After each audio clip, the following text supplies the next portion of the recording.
A polêmica sobre o voto aberto ou secreto nas votações do Senado foi praticamente o primeiro item de discussão do plenário neste ano. O debate surgiu na votação para eleger o presidente da Casa.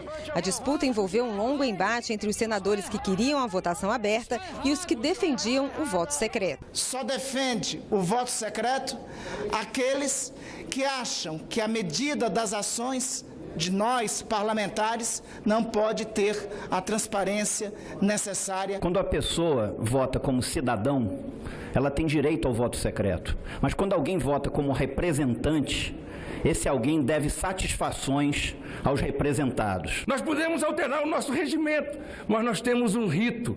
Se nós não fizermos isso, senhor presidente, nós estabeleceremos a desordem, a insegurança jurídica, quebraremos o direito democrático do povo brasileiro na mais alta casa da legislação. A regra do voto secreto é uma regra que está acima de todas, porque é um princípio da democracia.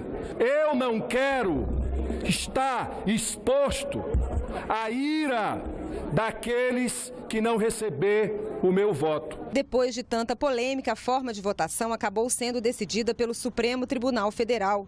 Mas por que a escolha do presidente do Senado gerou tanta dúvida do ponto de vista legal? É que o voto secreto para a eleição do presidente do Senado está previsto no regimento interno da Casa e não na Constituição. Pelo regimento interno, também há previsão de votação secreta no caso de suspensão de imunidade parlamentar quando o país estiver em estado de sítio e quando o Senado tiver que autorizar prisão de senador em caso de flagrante de crime inafiançável.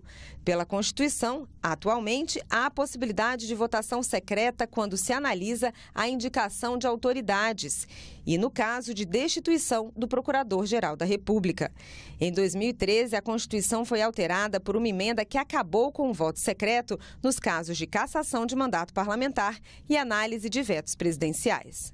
E aí você tem duas correntes de interpretação. Uma, que inclusive é a que se baseou, por exemplo, o ministro Marco Aurélio, na decisão liminar que ele deu no caso da eleição do Senado, é que votos secretos são só as hipóteses previstas na Constituição, porque o voto no parlamento deve ser, em princípio, um voto aberto.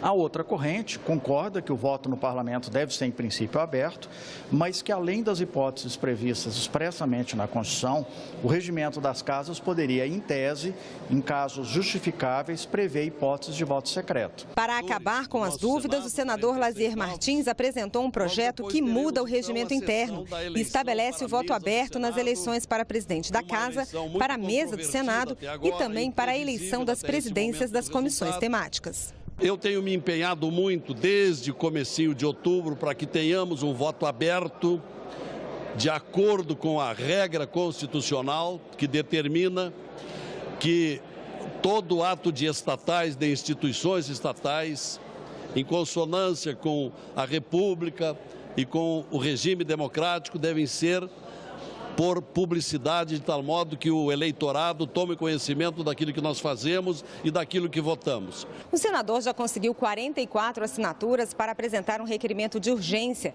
e, assim, permitir que a votação dessa matéria seja uma das primeiras na pauta do plenário.